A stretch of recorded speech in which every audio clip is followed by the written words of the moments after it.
was interested in medical work. I'd been accepted to do a course as a psychiatric nurse in a local hospital. I wasn't actually qualified for that because I didn't actually have any qualification. But as they say, it's not what you know, it's who you know.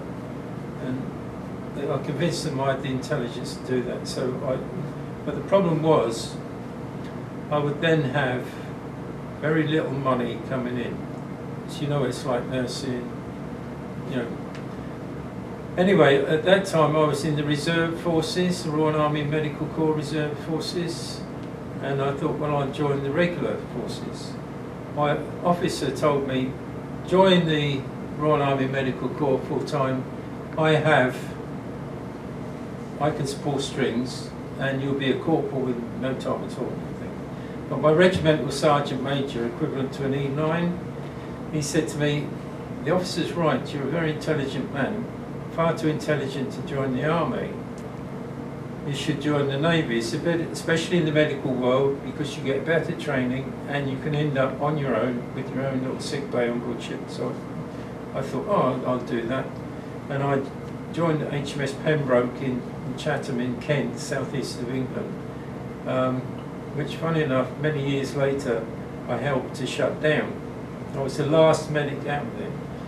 Anyway, so I joined the Royal Navy as a medic. I went off down to Plymouth in the south of England and did my boot camp. And then from the boot camp I went to Asler, which was the Royal Naval Hospital at that time in Portsmouth area, a place called Gosport. Did my basic medical training, you know, the theoretical medical training, anatomy, physiology, etc. I then went to Plymouth Naval Hospital, back into the south of England, and worked on the wards. And they were very good. They put us on different wards. You know, I was on ENT, major medical, you know, surgical, various things. Also spent some time in the laboratory, learning how to do some of the basic laboratory work. Learned how to take X-rays and use an X-ray machine, various things which you had to do when you're on board ship, because you're the only guy there. I then was sent from there. My first foreign draft was Gibraltar for 15 months. I worked in Gibraltar Naval Hospital, which obviously no longer exists, and enjoyed myself there. I actually met my wife there, and we got married. Later on, when I left Gibraltar, she left before me, and then I left Gibraltar, and we got married. And then from there I went to Plymouth Naval Hospital. While in Gibraltar, I'd been called out to go on what we call a sub-smash, where a submarine had an explosion on board. We went out to look after the injured people, went on a big tug type thing. I nearly killed myself jumping onto the after casing of this submarine. So I volunteered for submarines because I thought they should have medical staff on board, because this was a conventional submarine and they didn't have medical staff on board. So I volunteered for submarines.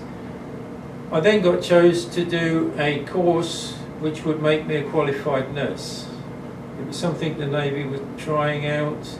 You know, these guys are medics, they're very well trained, but when they get in Civvy Street, they're nothing basically, because they've got no qualifications. So